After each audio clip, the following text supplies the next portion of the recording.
6 प्रश्नों का उत्तर देने से पहले अपने गुरुदेव का स्मरण करते हैं। और सूत जी के गुरुदेव कौन है? सुखदेव जी। सुखदेव जी का ध्यान करते हैं।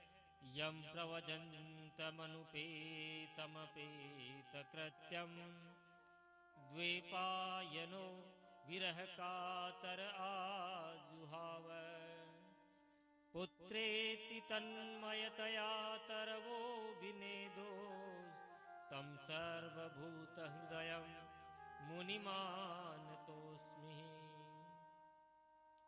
यम प्रवजंतम अनुपेतम अपेत कृत्यम, जो जन्म लेते ही प्रवजंत हो गए। प्रवजंत का अर्थ वैराग्य जिनको प्राप्त हो गए। वैराग्य तो बहुतों को चढ़ता है, पर कुछ ही क्षण में वो वैराग्य ठंडा पड़ जाता है।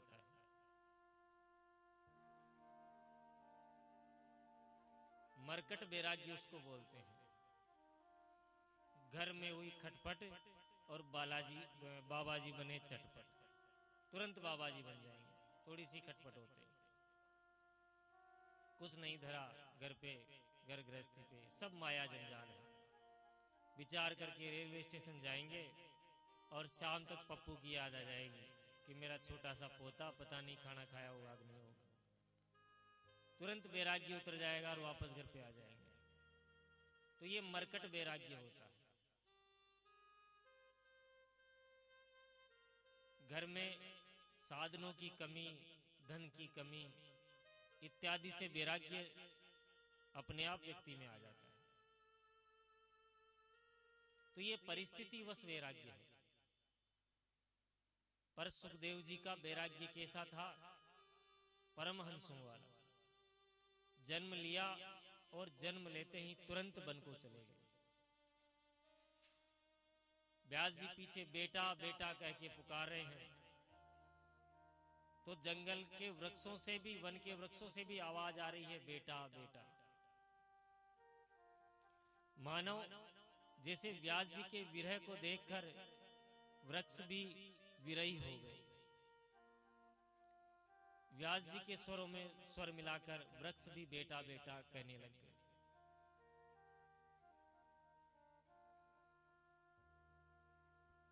परमात्मा जिसे दर्शन मां के गर्भ में ही दे दिए हो,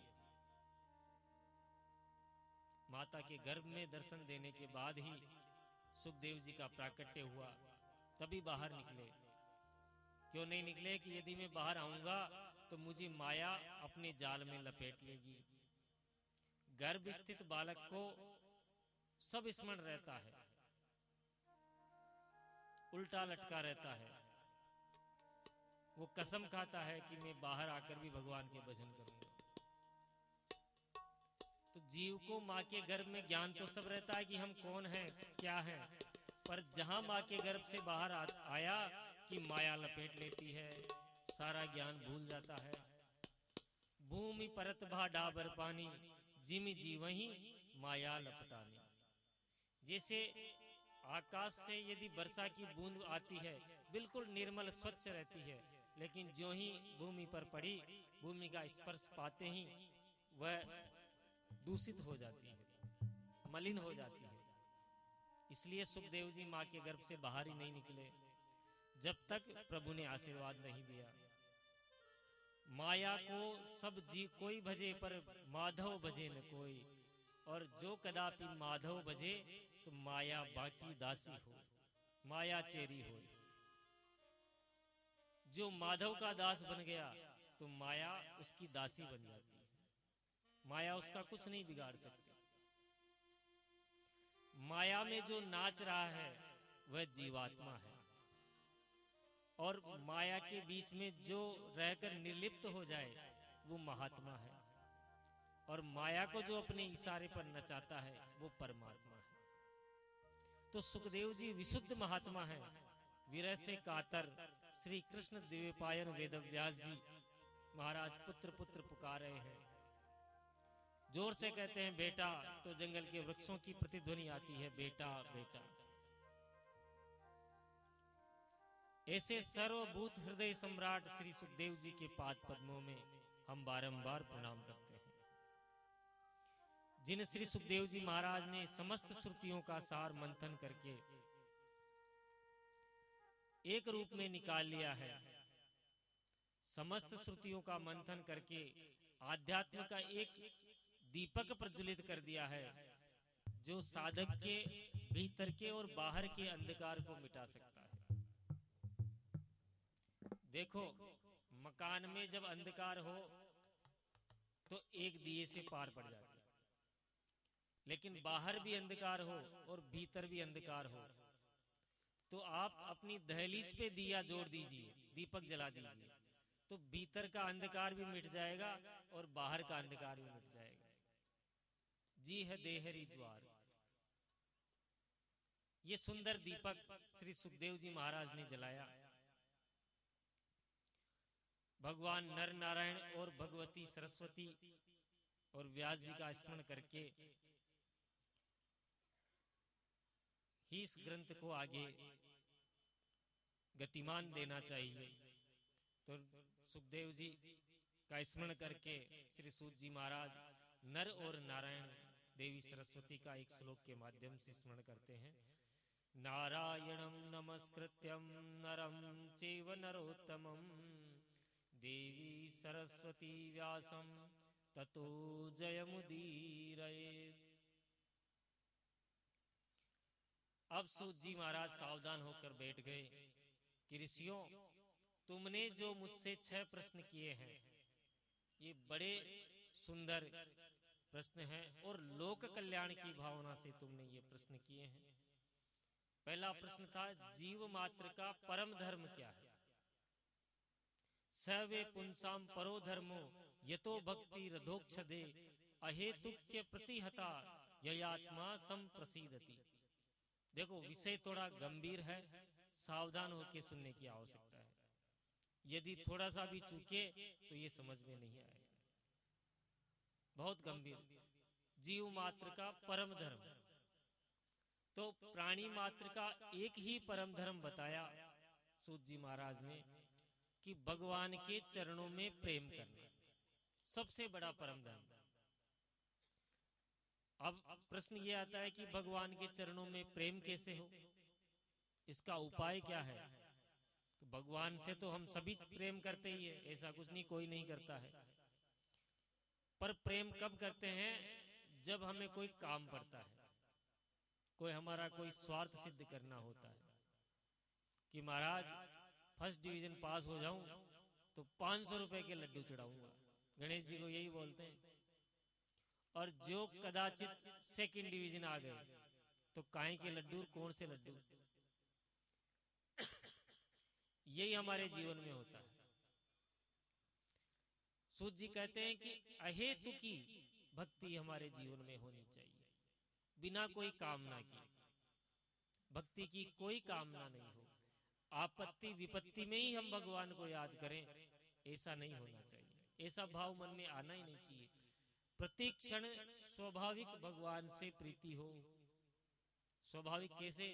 जैसी माँ की प्रीति अपने पुत्र के प्रति रहती है। बेटे से कोई कामना नहीं रहती, फिर भी उससे प्रेम करती रहती है। कहीं दूर चला जाएगा तो अनवरत उसका स्मरण करती रहेगी। अहेतु की अप्रतिहता। जैसे परदेश गए हुए प्रीतम को उसकी प्राण प्रिया याद करती है, स्वाभाविक रूप से उसका चिंतन करती है, ऐसे ही भगवान के प्रति स्वाभाविक प्रीति हमारी होनी चाहिए। सूर्योदय होने पर कमल क्यों खिलता है? स्वाभाविक है। चंद्रोदय होने पर कुमुदनी क्यों प्रकट होती है? उसकी स्वाभाविक प्रीति है। इसका कोई जवाब नहीं। ये तो उनका सहज प्रेम है, और ऐसा ही सहज प्रेम हमारा भी प्रभु के प्रति होना ही चाहिए। स्वार्थ भरी प्रीति नहीं होनी चाहिए। अहेतु के प्रतिहता ययात्मा संप्रसीदति। यदि ऐसी विशुद्ध प्रीति हमारे हृदय में आ जाएगी, भगवान के चरणारविंद में हो जाएगी, तो क्या होगा? जनयात्यासु वैराग्यम ज्ञानम च यद हेतुकम। देखो, भक्ति के ही बेटा ज्ञान और वैराग्य है। यदि भगवान के प्रति हमारी भक्ति सुदृढ़ हो जाएगी, भगवान के, तो धीरे धीरे क्या होगा, भगवान के स्वरूप का हमें स्वतः ही ज्ञान होता जाएगा। और यदि भगवान के स्वरूप का ज्ञान हो गया तो वैराग्य हो जाएगा। ये क्रियाएं अलग अलग नहीं है, अपने आप ही चली जाएगी। मीरा जी का चित्त गिरधर गोपाल में ऐसे चिपक गया कि मीरा जी को फिर घर छोड़ने की आवश्यकता नहीं रही। घर अपने आप ही छूट गया स्वतः ही। घर में रह रही तो कृष्ण दीवानी होकर नाच रही हैं, और घर से कोई निकाल दे तो उन्हें कोई फर्क नहीं। उनके लिए तो घर ही बंधन बनने लगा। घर में रही तो वैराग्य, बाहर चली गई तो वैराग्य। तो मीरा जी का जो वैराग्य, कहाँ कितना बड़ा वैभव संपन्न महाराजा धीराज, इतना बड़ा महल, सब राजसी ठाट बाट, कितनी संपन्नता होती है राजघराने की। पर जब से कृष्ण ग्रहित मानसा बनी, भगवान के स्वरूप का ऐसा ज्ञान हुआ कि जगत से अपने आप वैराग्य हो गया।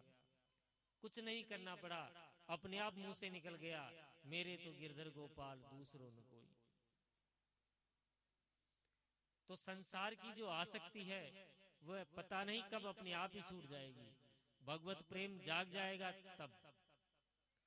अरे भाई, कन्या का जन्म होता है, छोटी कन्या होती है, तो आप उससे पूछोगे कि तेरा घर कौन सा है, माता पिता कौन सा है, परिवार कौन सा है। तो जहां जन्म लिया है वहीं अपने माता पिता को, भाइयों को, अपने घर को बताएगी कि ये मेरे पिताजी हैं, ये हमारा घर है। कन्या के सयानी होने पर हम उसका विवाह कर देते हैं, और कुछ वर्षों के बाद में जब उसका प्रेम अपने ससुराल में लग जाता है, उसकी ससुराल के प्रति प्रीति हो जाती है, तब आप उससे पूछो कि उसका घर कौन सा है, तो अपने ससुराल के घर को देखकर ही कहेगी कि ये मेरे घर है, ये मेरा घर है, ये बच्चे हैं, ये सास ससुर है। क्यों? उसकी प्रीति उससे हो गई, प्रेम उससे वहां परिवार से हो गया, तो अपना पुराना घर छूट गया।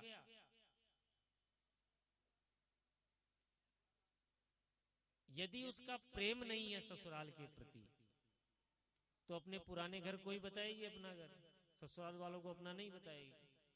तो यहाँ मुख्य विषय है प्रेम, भगवान के प्रति प्रेम होना। लाखों करोड़ों रुपए लगाकर भी आपने अपनी बच्ची का विवाह किया, और यदि उसका ससुराल के प्रति प्रेम नहीं हुआ, तो इतने खर्च करने का भी आपका कोई औचित्य नहीं है। यही बात है,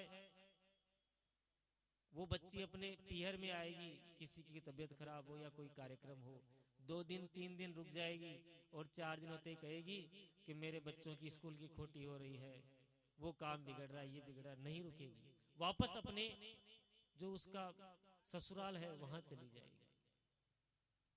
उसी प्रकार ये संसार है। तब तक हम इसको अपना समझते हैं जब तक हमें ज्ञान नहीं है कि हमारा जो मुख्य घर क्या कौन सा है। और जब हमें सदगुरु की दृष्टि मिल जाए, सदगुरु की कृपा मिल जाए, हमारा पाणी ग्रहण, हमारा विवाह परम पति के साथ में हो जाए, हमारा भी तो विवाह होना आवश्यक है ना, हमारा पाणी ग्रहण ठाकुर जी के साथ हो जाए, तो हम अपने वास्तविक घर को पहचान लें, समझ लें कि यही हमारा घर वास्तव में घर है। उस परमात्मा रूपी पति को पहचान कर जीवात्मा उसके साथ ठीक ठीक संबंध बैठा ले, तो ये संसार अपने आप ही छूट जाएगा। हम आज जितने भी धर्मानुष्ठान करते हैं, उसका एक ही फल है कि भगवान के प्रति हमारी प्रीति हो जाए, हमारा प्रेम भगवान के प्रति हो जाए। इतने बड़े बड़े अनुष्ठान पुरस्करण करके भी यदि हमारी प्रीति भगवान के प्रति नहीं रहे, तो वो अनुष्ठान ही निष्फल है, वो पुरस्करण ही निष्फल है, उनका कोई औचित्य नहीं है, वो फिर हम कोरा परिश्रम कर रहे हैं। धर्मस्वनुष्ठित है पुंसाम विश्वक्सेन कथासु यह नोत्पाद यद्धेति रतिम श्रम एव ही केवलम। वो केवल परिश्रम है। हम जितना भी धर्मानुष्ठान करते हैं उसका फल क्या है? धर्म का फल अर्थ नहीं है कि हमें बहुत सा पैसा मिल जाए इसलिए हम धर्म करें। धर्म का उद्देश्य है अपवर्ग की प्राप्ति। अपवर्ग कौन सा? मोक्ष की प्राप्ति। इस उद्देश्य से ही धर्म करना चाहिए कि हमें मोक्ष की प्राप्ति हो। ऐसा नहीं कि हम गायत्री का पुरस्कार कराएं या कोई सा भी बड़ा अनुष्ठान करें हमें बहुत सारा धन प्राप्त हो।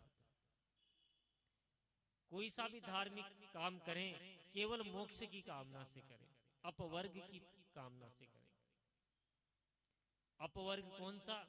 कि हम लोग कई वर्गों में हैं, पुरुष वर्ग, स्त्री वर्ग, ब्राह्मण, वैश्य, क्षत्रिय, यहाँ कई वर्ग हैं। पर वहां जाने के बाद एक ही वर्ग हो जाए, वो अपवर्ग है, जहां कोई वर्ग नहीं है, छोटा बड़ा कोई नहीं है। और ऐसे दिव्य अपवर्ग को पाना ही धर्म का मुख्य उद्देश्य है। भगवान ने हमें धन दिया तो धर्म करो।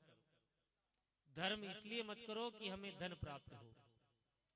अर्थ का उद्देश्य, धन का उद्देश्य केवल धर्म करना रहना चाहिए कि हमें इतना धन प्राप्त है, सामर्थ्य से ज्यादा प्राप्त है तो हमें धर्म करना चाहिए।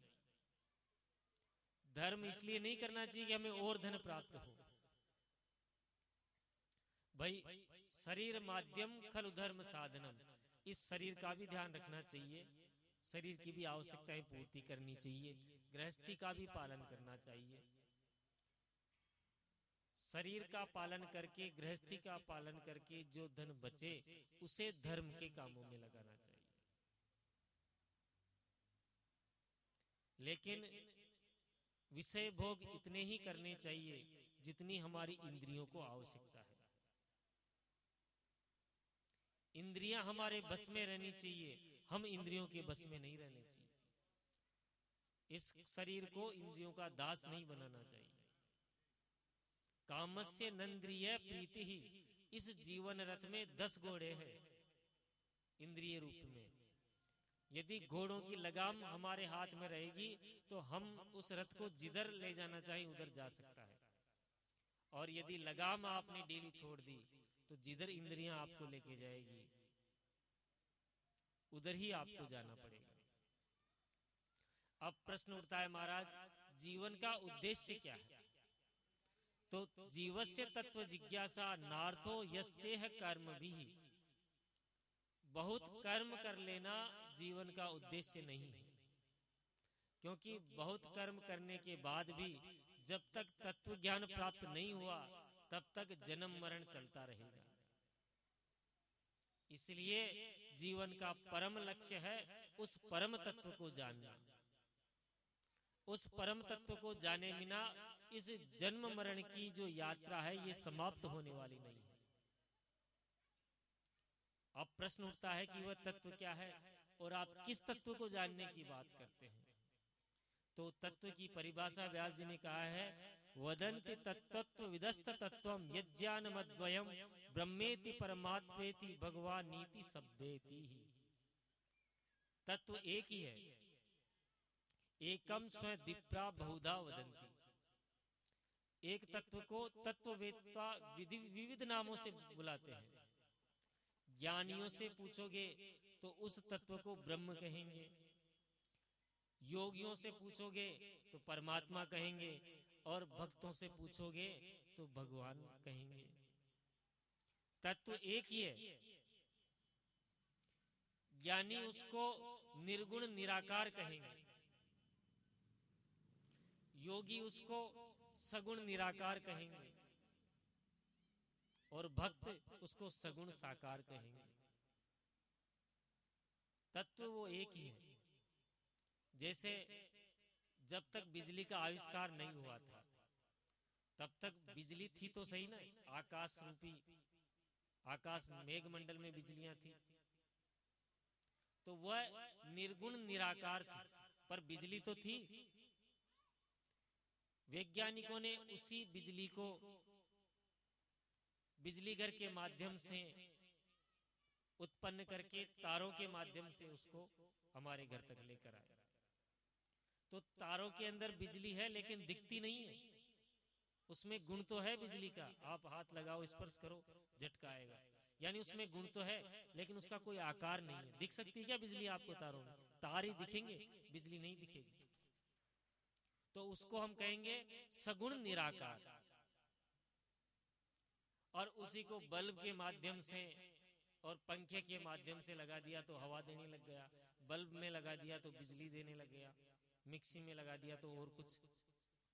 तो अब उसका गुण भी हो गया और रूप भी हो गया। बल्ब के माध्यम से प्रकाश हो गया, हवा के माध्यम से हवा हो गई, पंखे के माध्यम से। तो वो हो गई सगुण साकार। बिजली पहले भी थी, बिजली अभी भी है, रूप वही है। तो कहने का तात्पर्य है कि ऐसे ही निर्गुण निराकार तत्व तो ब्रह्म के रूप में था, सगुण निराकार हुआ तो परमात्मा के रूप में घट घट वासी बन गया और सबका संचालन करने लगा। और वही राम कृष्ण नरसिंह आदि दिव्य रूप धारण करके हमारे बीच में प्रकट हो गया, नाचने लगा, गाने लगा। तो उसी तत्व को हम भगवान कहने लगे।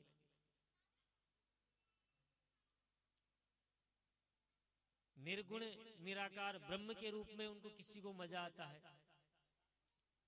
किसी को निर्गुण साकार के रूप में, सगुण साकार के रूप में मजा आता है, किसी को भोले वाले शंकर भगवान में आनंद आता है, किसी को मर्यादा पुरुषोत्तम राम में आनंद आता है भजने में, किसी को छेल छबीले कन्हैया को भजने में आनंद आता है।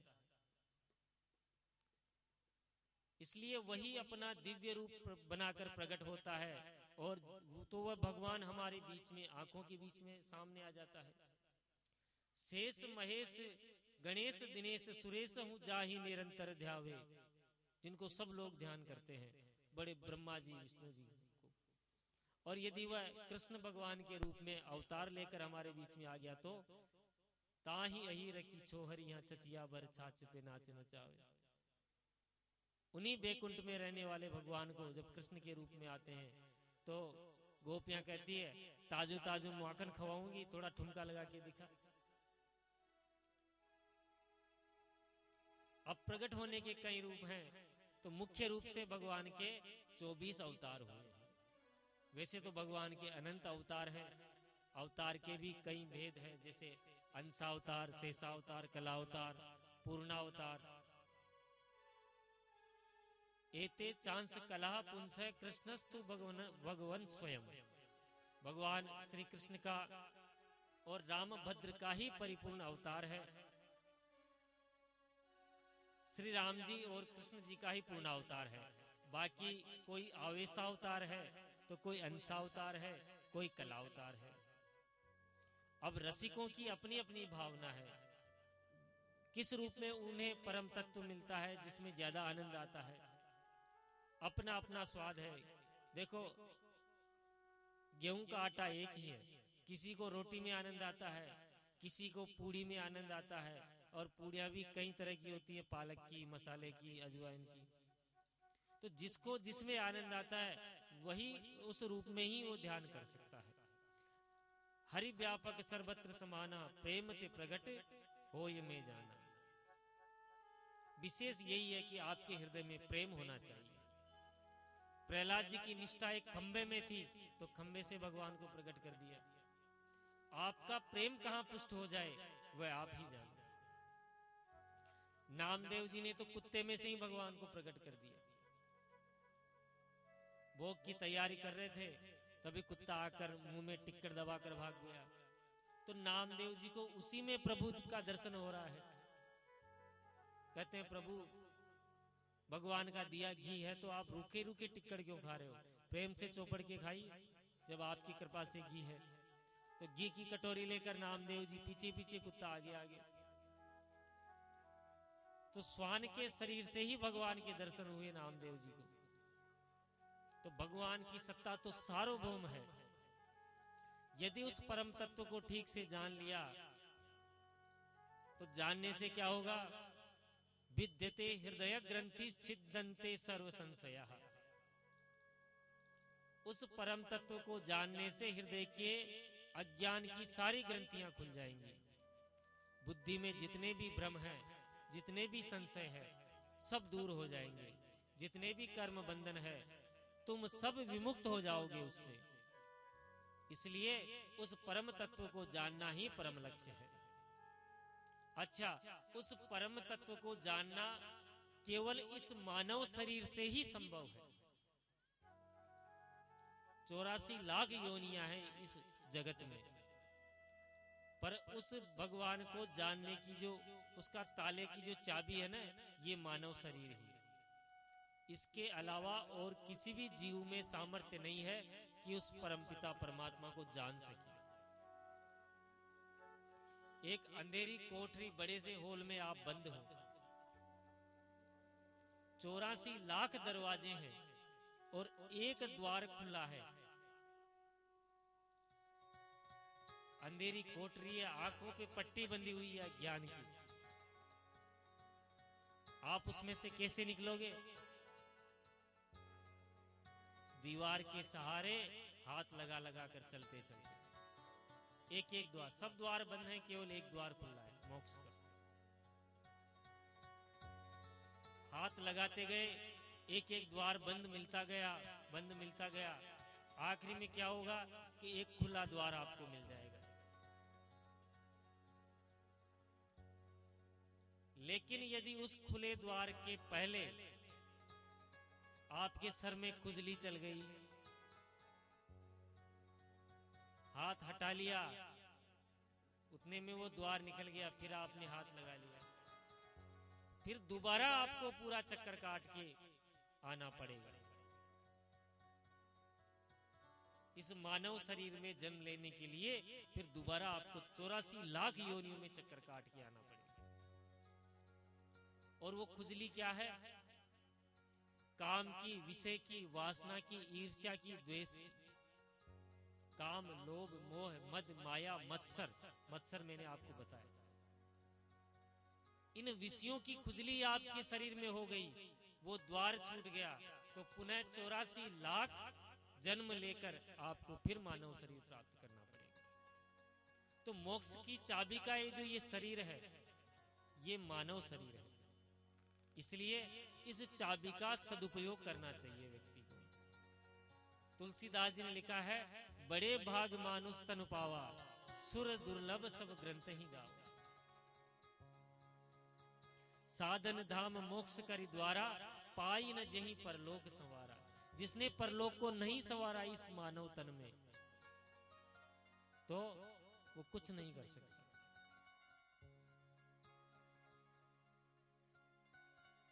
अब आगे व्यास जी और नारद जी का संवाद आता है कि उस परम तत्व का विविध रूपों में अवतार हुआ। यहाँ सूत जी महाराज ने 24 अवतार का निरूपण किया है, जिसके विस्तार से हम आगे चर्चा करेंगे।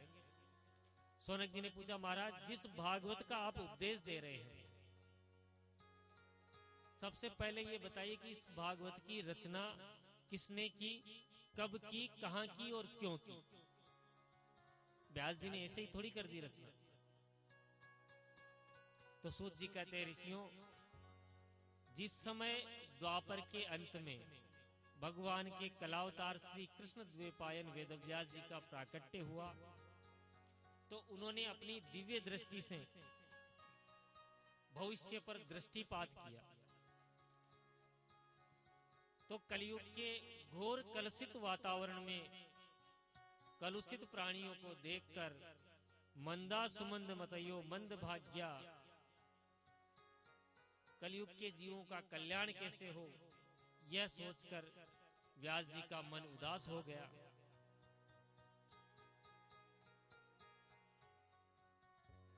तो सबको ध्यान में रखकर व्यास जी ने ऋग्वेद, यजुर्वेद, सामवेद और अथर्ववेद, इनकी व्याख्या के रूप में व्याख्या देखी। तो वेदों में ज्ञान का भंडार तो बहुत है, पर कलयुग में वेदों को समझने वाला कोई नहीं मिलेगा।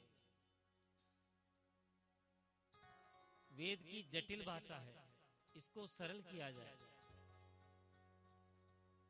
तो व्यास जी ने चारों वेदों को सरल करने के लिए पंचम वेद महाभारत की रचना की। भाई जिसकी गति वैदिक ज्ञान में न हो तो वह महाभारत का स्वाध्याय करके वैदिक ज्ञान प्राप्त कर सकता है। इसलिए महाभारत की रचना हुई। परंतु फिर भी व्यास जी के मन में संतोष नहीं हुआ, तो उन्होंने पुराणों की रचना प्रारंभ कर दी। एक एक करके 17 पुराण लिख दिए। पर व्यास जी महाराज के मन को अभी भी संतोष नहीं हुआ। सोच रहे थे कि क्या किया जाए। तभी अचानक उनके कान में संकीर्तन की ध्वनि सुनाई दी। श्रीमन नारायण नारायण नारायण, श्रीमन नारायण नारायण नारायण, श्रीमन नारायण नारायण नारायण, श्रीमन नारायण नारायण नारायण, श्रीमन नारायण नारायण नारायण, श्रीमन नारायण नारायण नारायण, श्रीमन नारायण नारायण नारायण।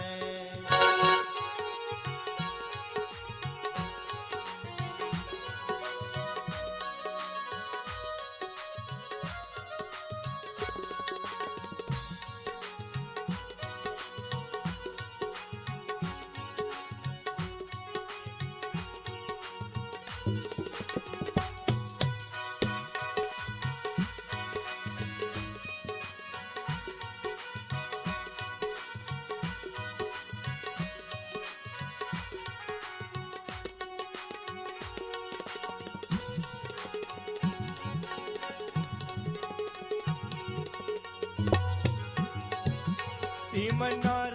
नारायण,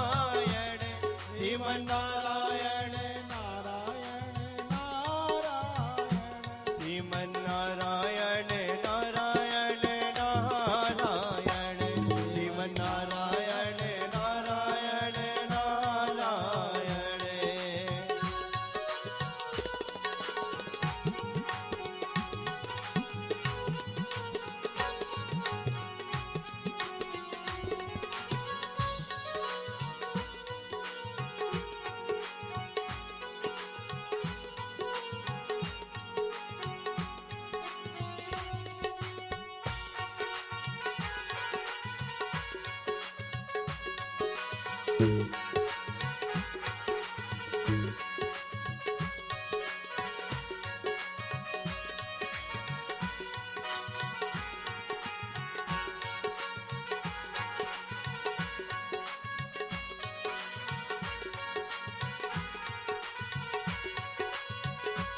श्रीमन नारायण नारायण नारायण, श्रीमन नारायण नारायण नारायण, श्रीमन नारायण नारायण नारायण, श्रीमन नारायण नारायण नारायण, श्रीमन नारायण नारायण नारायण, श्रीमन नारायण नारायण नारायण।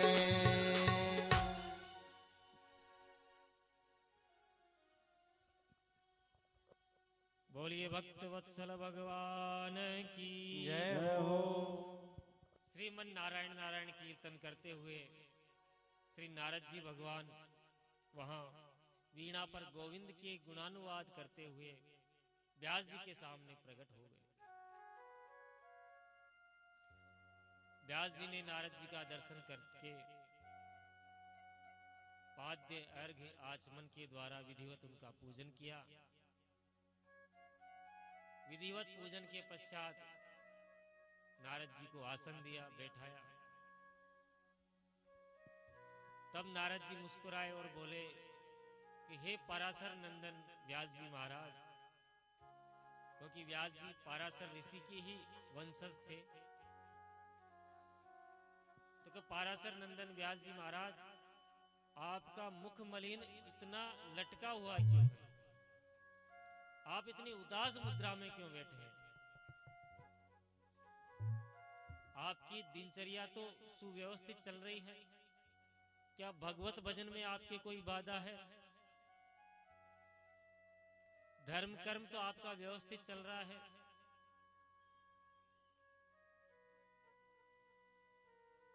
तो व्यास जी ने कहा कि नारद जी, मैंने सने सने करके 17 पुराणों की रचना कर दी, पर फिर भी मेरे मन को संतोष नहीं हुआ। नारद जी मुस्कुराए और बोले,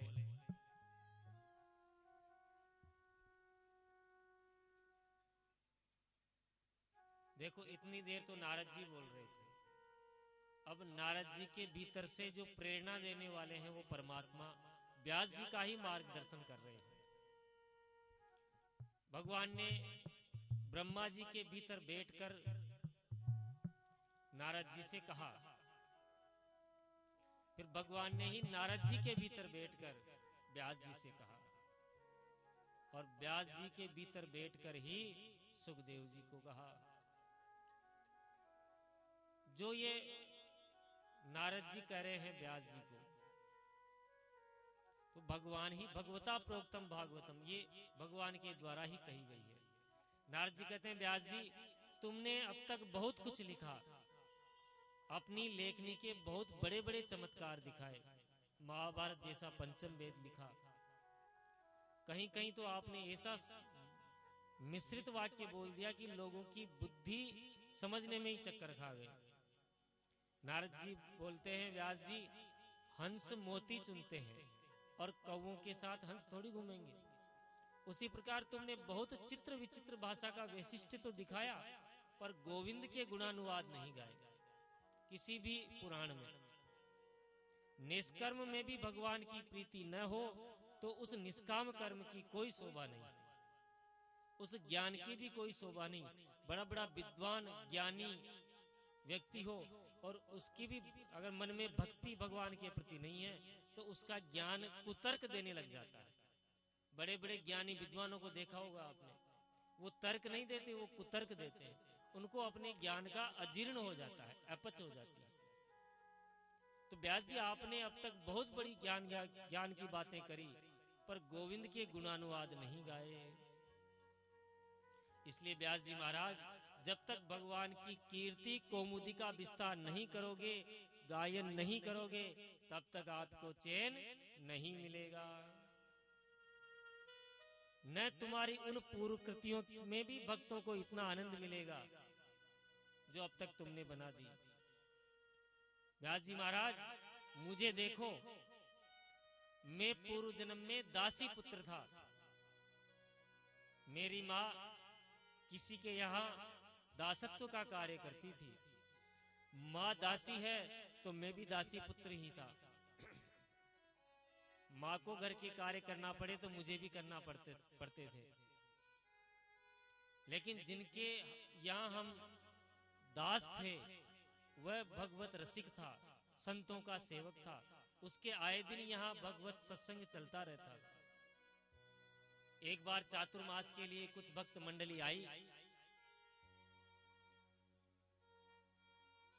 ऋषियों ने 4 मास तक वहीं अपनी सेवा करने का सौभाग्य हमें प्राप्त हुआ। तो माता जी के साथ साथ मैं भी उन ऋषियों का, उन संतों की सेवा करता महाराज।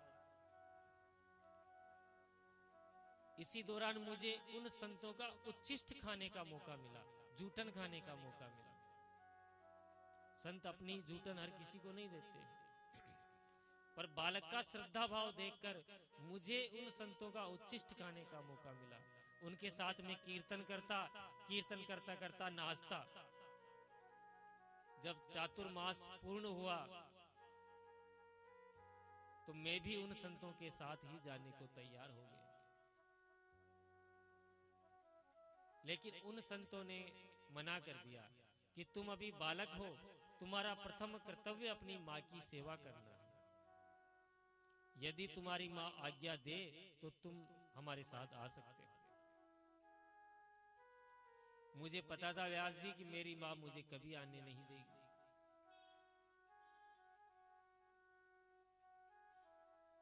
मैंने संतों से कहा कि मेरी माँ मुझे कभी आज्ञा नहीं देगी आपके साथ आने को। तो संतों ने कहा कि आपकी माँ के देवलोक गमन के बाद में आना, यदि माँ आज्ञा, बिना आज्ञा के मत आना।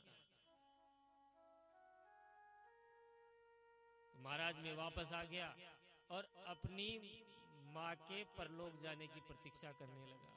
शायद ही कोई ऐसा पुत्र होगा जो माँ के मरने की प्रतीक्षा करे, पर महाराज में करने लगा। बालक ही तो था, 5-6 वर्ष का बालक में कोई बुद्धि रहती नहीं है। छोटा बच्चा तो कुछ भी सोच सकता है।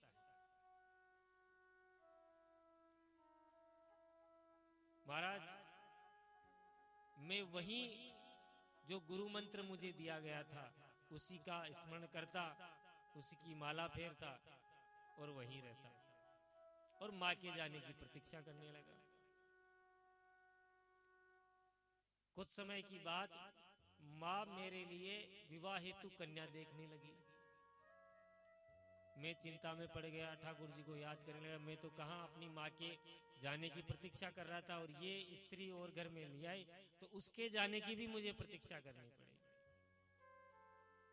मैं और जोरदार भगवान को याद करने लगा और जल्दी जल्दी माला घुमाने लगा। एक समय की बात, महाराज ठाकुर जी की ऐसी कृपा हुई, माँ गायों को चारा इत्यादि करने जा रही थी। मार्ग में एक सर्प पे माँ का पैर पड़ा और सर्प दंश से माँ की मृत्यु हो गई। गांव वालों ने आकर मुझे समाचार सुनाया कि माँ की मृत्यु हो गई है। भीतर ही भीतर तो मैं बहुत प्रसन्न हुआ, पर बाहर से दुखी होने का नाटक किया। माँ का अंतिम कर्म करना था वो किया और उत्तर दिशा की तरफ जिधर वो ऋषि गए थे उसी दिशा की तरफ मैं चल दिया महाराज। लेकिन उन महात्माओं को गए हुए तो कई बरस हो गए, अब कहां, और महात्माओं का कोई स्थान नियत था नहीं, कभी कहां कभी कहां। मैं उत्तर दिशा की चलता रहा महाराज और भगवान का स्मरण करता रहा। काफी दिनों तक मैं उसी मार्ग पे चलता रहा। एक दिन की बात, दोपहर के समय एक वृक्ष के नीचे बैठा मंत्र जाप कर रहा था नेत्र बंद करके, तो उस गोविंद की छवि, उसकी छटा मेरे हृदय के अंदर प्रकाश बन के उभरी। मेरे हृदय में मुझे उन ठाकुर जी के दर्शन प्राप्त हुए। लेकिन 2 मिनट बाद महाराज वो दर्शन लुप्त हो गए। थोड़ी देर दिखे और फिर वो अदृश्य हो गए। मैंने दोबारा ध्यान लगाया, दोबारा देखा, बड़ा प्रयास किया, लेकिन वो छवि जो मुझे पहले दिखी थी वो दृश्यमान नहीं हुई। मैं रोने लगा, विरह से कातर होने लगा कि मैंने ऐसी क्या गलती करी है जो भगवान ने दर्शन दिए और गायब अदृश्य हो गए। मैं विरह से छटपटाने लगा। प्राण त्यागने ही वाला था कि मुझे आकाशवाणी सुनाई दी, अरे नारद निराश मत हो, तुझे दर्शन अवश्य प्राप्त होंगे अगले किसी जन्म में जाकर, ऐसे ही साधना करते रहे। तो महाराज जब दर्शन अभी नहीं देने थे तो फिर हृदय में प्रगति क्यों हुए? अभी क्यों आए? बाद में ही आ जाते। अरे अभी इसलिए आए कि कहीं तुझे ये आभास नहीं हो जाए कि भगवान होते ही नहीं है। ये तो सिर्फ तुझे थोड़ी सी चटनी चखाई थी कि ऐसा स्वाद होता है प्रभु का। कहीं तू भगवान का विरोधी नहीं हो जाए कि भगवान होते भी हैं या नहीं होते, तेरे मन में कहीं ये भाव ना आ जाए। तो महाराज मैंने पूरा जन्म उस जीवन काल तक तपस्या करता रहा। दूसरे तीसरे चौथे जन्म में जाकर मुझे उसी तपस्या का ऐसा परिणाम मिला है कि ब्रह्मा जी का मानस पुत्र हूं। स्वयं ये ठाकुर जी ने, लक्ष्मी जी ने मुझे वीणा प्रदान की है जिसपे 24 घंटे नारायण नारायण निकलता रहता है।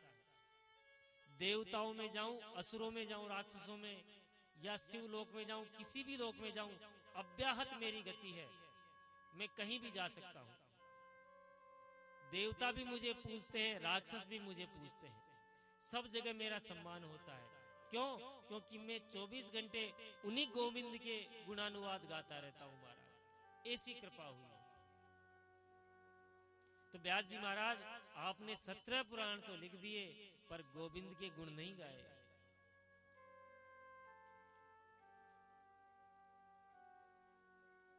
उन्हीं के गीत में गाता घूमता हूं व्यास जी महाराज।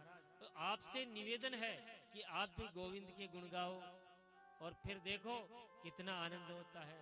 अरे जब एक दासी पुत्र को ब्रह्मा जी का पुत्र बना दिया, उससे बड़ी क्या माया होगी। देखो आपको कितना आनंद आता है, और आपकी वाणी से भक्तों को कितना परम सुख प्राप्त होता है। व्यास जी महाराज, प्रादेश मात्रम भवता प्रदर्शितम, गोविंद के गुणानुवाद का संकेत भर दिया था, केवल कहा था व्यास जी को कि अब तुम विस्तार से सुनाओ। नारद जी को कहते हैं व्यास जी, अभी तक मैं वक्ता बनकर सोच रहा था कि मैं बोल रहा हूं। व्यास जी कहते हैं कि मैंने ये पुराणे लिखी तो मैं तो वक्ता बनकर ही बोल रहा था, मैं लिख रहा था, पर अब मैं वही लिखूंगा जो ठाकुर जी लिखाएंगे। जो होगा उन्हीं की प्रेरणा से होगा महाराज। व्यास जी तैयार हुए और सरस्वती नदी के अंदर नारद जी ने उनको स्नान करवाया। ऐसा आसित और 4 श्लोकों के माध्यम से नारद जी ने चतुश्लोकी भागवत व्यास जी को सुनाई। व्यास जी बोलते गए, गणेश जी लिखते गए। उसी सम्याप्रास आश्रम में, जो आज बद्रीनाथ धाम में स्थित है, बद्रीनाथ से आप में से कोई गया हो तो माणा गांव है 4 किलोमीटर आगे, वहां व्यास गुफा बनी हुई है, वही सम्याप्रास आश्रम है। गदगद कंठ से व्यास जी गोविंद की गुणानुवाद गाने लगे। व्यास जी गाते गए, गणेश जी महाराज लिखते गए। 18,000 श्लोकों से ये दिव्य संहिता तैयार हो गई। अब व्यास जी के मन में विचार आया कि ये संहिता तैयार तो हो गई, अब इसको परोसें किसको। ये जो अमृत है ये परमहंसों का अमृत है, ये अमृत किसे परोसा जाए। तो तुरंत व्यास जी को याद आया अपना पुत्र, क्योंकि परमहंसों की कथा है तो इसको परोसने वाला, पाने वाला भी कोई परमहंस होना चाहिए। अपना पुत्र आया सुखदेव, जो जन्म लेते ही परिव्राजक हो गया। उस जैसा परमहंस कौन होगा जो जन्म लेते ही, जिसका यज्ञोपवीत संस्कार भी नहीं हुआ था, और जो नाल होती है बच्चे के, वही गले में डाल ली जनेऊ लटकाकर, नग्न अवस्था में, 12 वर्ष की अवस्था, क्योंकि 12 वर्ष का ही जन्म लिया था, जिसको स्त्री और पुरुष का भेद नहीं है, कौन स्त्री है कौन पुरुष है, वो समझते ही नहीं है स्त्री क्या है पुरुष क्या है। लेकिन उसको, वो तो जन्म लेते ही वन को चला गया, उसको कहां ढूंढता फिर, जंगल में कहां होगा। तो व्यास जी ने भागवत के 2 श्लोक अपने 2 शिष्यों को रटाया और जंगल को भेज दिया। अब व्यास जी के द्वारा रटे हुए वो श्लोक उनके शिष्य वन में गुनगुनाते हैं। बर्हा पीड़म नटवर वपुः कर्णयोः कर्णिकारम बिभ्रद्वासः कनक कपिसम वेजयन्तीं च मालम रंध्रान् वेणोरधर सुदया पूरयन् गोपवृन्दे वृन्दारण्यं स्वपदरमणं प्राविशत् गीतकीर्तिः। वरहा पीड़म नटवर वपुः, मोर पंख धारण किए हैं ऐसे माधव, पीतांबर ओढ़े हैं। कल्पना कीजिए, मोर पंख धारण किए हैं पीतांबर ओढ़े हैं, बंसी बजा रहे हैं, गायें चरा रहे हैं और ग्वाले अपनी कीर्ति का श्रवण करते हुए वृंदावन में प्रवेश कर रहे हैं। जो ये श्लोक सुखदेव जी के कान में पड़ा तो उस ब्रह्म का ध्यान कर रख के समाधि लगाए हुए थे, समाधि तुरंत खुल गई। वाह, ऐसे सुंदर मोर मुकुट बंसी वाले का